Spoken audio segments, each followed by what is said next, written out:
Naturingang sidewalk pero hirap malakaran dahil sa dami ng nakahambalang. Yan ang sinuyod ng mga otoridad sa Quezon City at Caloocan. Nakatutok si Marisol Abduraman.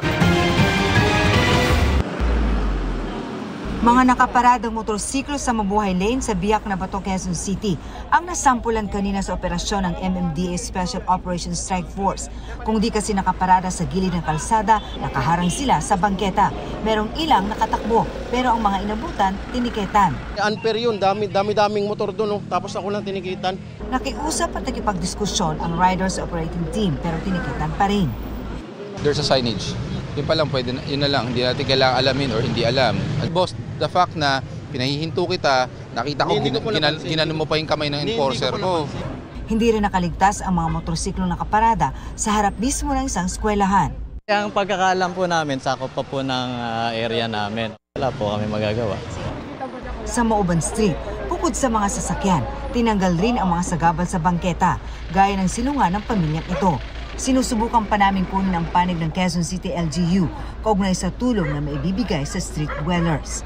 Pinagtatanggal rin ang mga mesa at upuan ng mga kainan dahil sa sinakop na ang bahagi ng kalsada. Pati tent ng ilang talyer. May mga nahuli at natoring sa Maria Clara Street. Nag-operate rin ng MMDA sa Isagani Street sa Caloocan City. May mga tiniketan at tino dahil sa illegal parking at pinagbabaklas na kainan na sagabal sa bangketa. Aminado ang MMDA na makailang beses na silang nag-operate sa mga nasabing lugar. Hindi na natin mabilang. So mahalaga po na maluwag at cleared po ang ating mga Mabuhay Lanes. Sa kabuuan, nasa 59 ang natiketan habang 20 naman ang nato. Para sa GMA Integrated News, Marisol Abduraman, nakatuto 24 oras. Kakulangan ng pampatuyo ng palay ang isa sa hamon ng NFA na patuloy pang namimili ng reserbang bigas na kailangan lalo para sa La Niña. Nakatutok si Bernadette Reyes. Lubog sa tubig ang sakahang ito sa San Ildefonso, Bulacan pero marami pa ring tuloy sa pagtatanim. Mahirap po medyo malalim po yung tubig Pero pagka po tuyong ganon, okay lang po.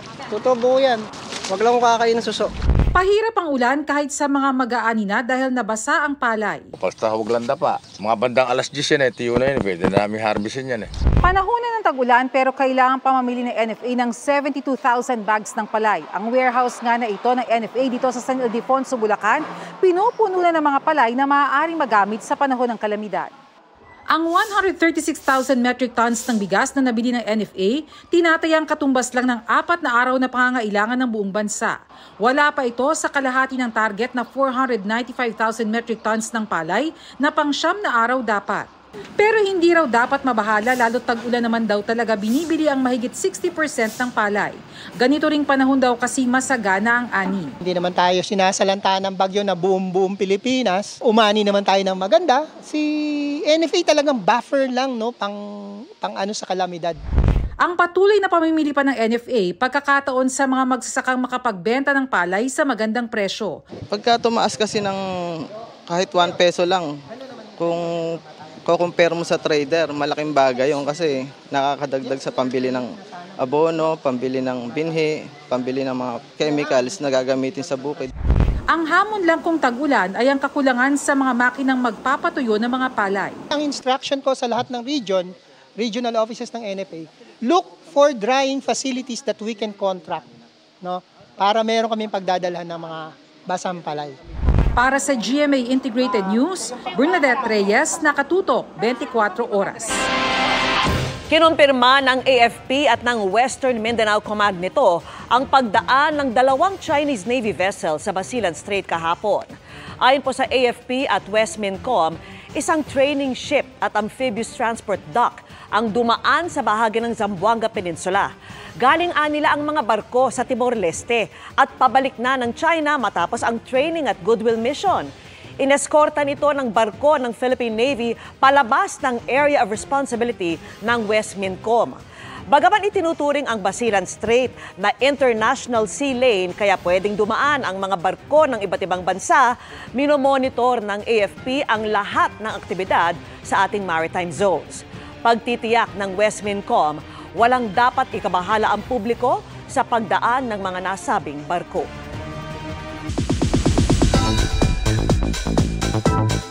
Love for all ang in-extend ng newly crowned queens ng Miss Universe Philippines Organization. Katuwang na rin sila ng gobyerno sa pagsulong ng kapakanan ng mga OFW. Makichika kay Nelson Canlas.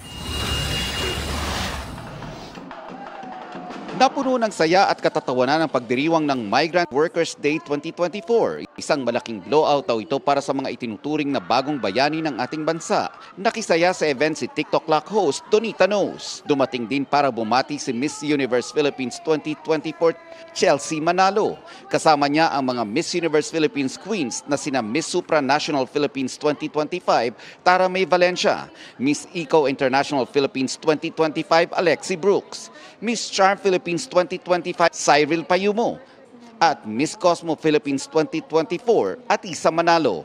Ang newly crowned queens at DMW lumagda ng Memorandum of Agreement para magtulungang iangat ang kabuhayan ng mga OFW. We are engaging the beauty queens to be ambassadors of financial education, welfare and protection, and the beauty queens will also visit OFW families in the ground, talk to OFW children, especially the OFW daughters, and even the OFW sons who need a boost, a morale boost, and also affirm their self-esteem as they are children of OFWs, para they can cope with the absence of love.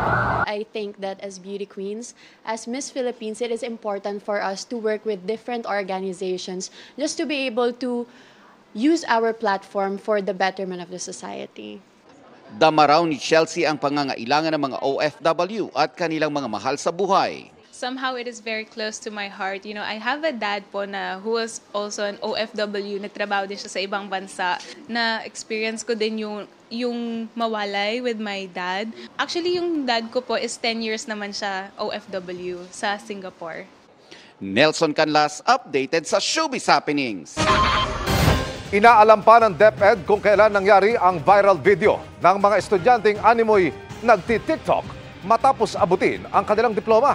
Kasunod ng mga puna online, may paalala ang kagawaran kahit kinikilala raw ang self-expression ng mga graduate.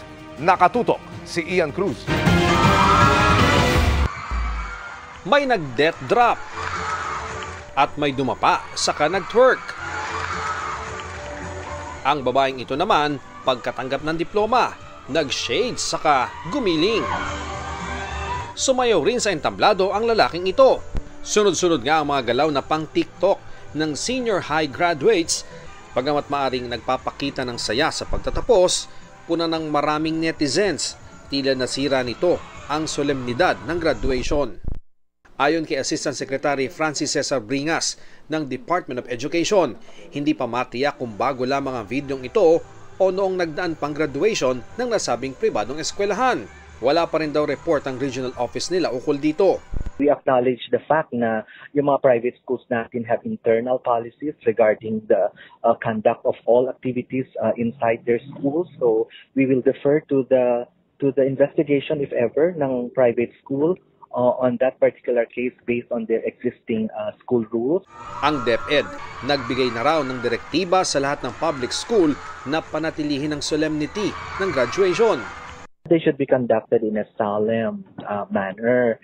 So definitely yung twerking or dancing upon receipt of the diploma does not fall in the category of celebrating its solemnity. No? Kinikilala raw ng DepEd ang self-expression ng mga nagsasayang estudyante, pero dapat din daw ikonsidera ang magiging saloobin ng iba pang sumasaksi sa kanilang pagtatapos.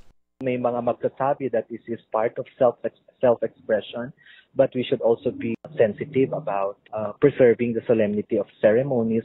In fact, kung dalawa, tatlo ang mga sumasayaw, they should be more sensitive that there are more parents that would want the ceremony to remain solemn. Sinisikapan ng GMA Integrated News sa makuha ang panig ng paaralan. Para sa GMA Integrated News, Ian Cruz, nakatutok, 24 oras. Tatlong atleta ang nagwagi sa kani-kanilang larangan sa iba't ibang competition abroad. Kabilang dyan ang half Pinay golfer na si Yuka Sasok. na may mensahe sa mga Pilipino. Nakatutok si June Veneracion. Tila di nagbabago ang puso ng half-Filipino golfer na si Yuka Saso sa ikalawa niyang panalo sa US Women's Open sa Pennsylvania. Yan ay kahit bago na ang citizenship ngayon, hindi tulad ng 2021 ng Pilipino pa ito. Thankful for my family back in Philippines and all my sponsors who've been supporting me, through up and downs, and all the trust that they've given me. Kahit daw kasi Japan na ang kanyang nirepresent sa tournament, hindi ba iaalis sa kanya ang pagiging Pinoy? That will never change.